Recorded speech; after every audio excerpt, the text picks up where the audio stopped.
grab the mic anyway. How y'all doing? Wonderful. That's good. Well, my name is Essence Mahogany. That's my pseudonym, my stage name.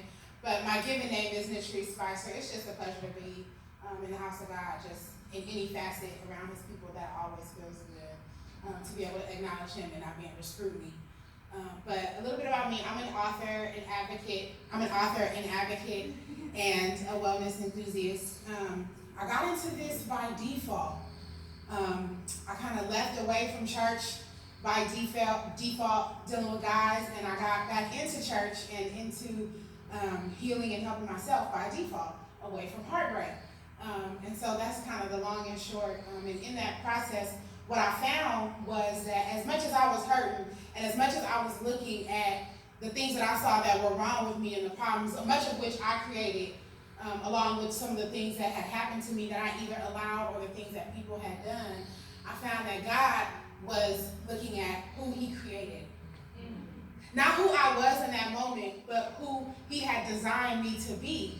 And the meeting of the minds came at the fork in the road when I decided to stop running from what I knew could happen, which was growth and happiness and wholesomeness and a better life. And I decided to face what I had been turning away from, which was my power in the problems. And so as I did that, I began to see the differences in the tares and the wheat. And I began to realize that I was one of the same grain, that I was the problem and the solution. I was the beauty and the ugliness. I was the gift and the curse. I was the healer and the hurt one.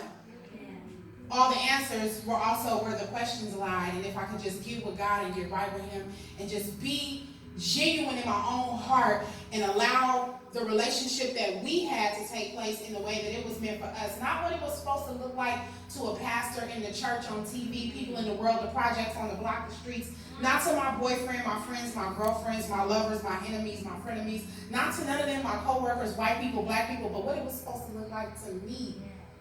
Then the two will come up together as the word tells us. And in due time, I didn't have to worry about making so many changes as I thought I did. God would remove what I didn't need and what was killing me. He would save the wheat. He would save the whole wheat. And he would take the tares. And anything that he didn't took, it's because I could live with it. I could deal with it. I could keep it. I could actually be the whole wheat and ride and rock with whatever was wrong. And so one day I came up with a piece, and I won't give you guys the full piece, but it is called The Whole Wheat. And in the piece, I talked about what it feels like to kind of go through these motions of living, because that's what we all do, and we are all here existing, and some of us, we are really living, or at least trying, right? But I woke up one morning with all kinds of pain and trouble on my mind. I woke up one morning sitting on the edge of the bed crying, staring at the reflection in the mirror with all three of my eyes, full of desire to build a better world around me, fighting tears of neglect and loneliness, praying that heaven got a ghetto for black queens, because this hole in my heart is really where the hell is.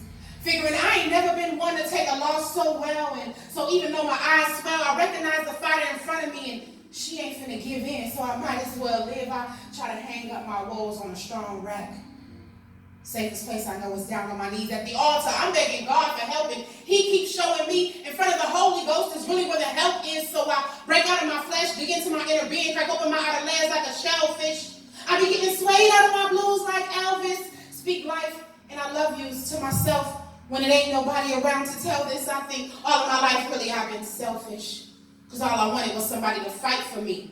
A strong signal on the key to life, and for God to shed an extra light on me. I pray to the Lord to allow the cost of his son to afford my soul an absolute state of freedom, like indeed I strayed away from the roots of my religion and still reap his grace and mercy. That's how I know Jesus is right for me. Staying strong despite these thorns in my side, realizing even God's only begotten son didn't like to bleed. I say, bless me, Father, with a spike in more better days of easy joy to overpower the deadly silence that all the hard nights gon' bring. A melody for every part of me to feel the rhythm behind all the songs my heart gon' sing. And I say gone, like it's coming before me, in hopes that the best of everything that could have been hasn't left for good. And so I find myself pausing from the rush of living too fast and living too much to breathe, to inhale the freshness of air that the universe shot down as proof that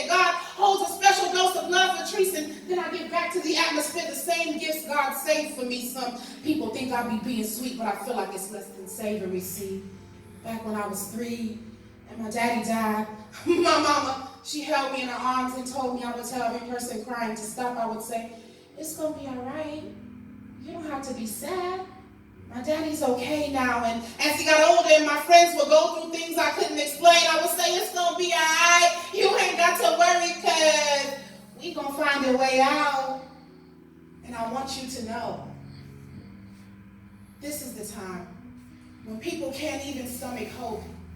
People can't even digest possibility. People can't even begin to even taste just a skosh of what goodness feels like, because they can't even begin to absorb the possibility that they might be worth it. People may grow to be inspired. People may be motivated to change, but first they need to think. They need to think and think and think and think again. And we are the carriers of choices. We are the carriers of messages. We are the foot soldiers. We are out of church more often than we are in it. It is a reason we are around those people more often than we are around people like us. It's because he wants to get the message out. God has commissioned us to go and get those people, to be where those people are at. And somebody might be helped. Everybody ain't coming to church. And everybody ain't reading the Bible. But they need help and they are worth it. Before we can inspire people, we have to convince them to not give up. Because you might have a purpose. And we know that God always has a plan. But a lot of people don't believe that they are worth waiting around to see just what God might do. If I can help one person, then my work will be done. If you help somebody, that's 2 people that we've saved. Y'all be well. Be blessed.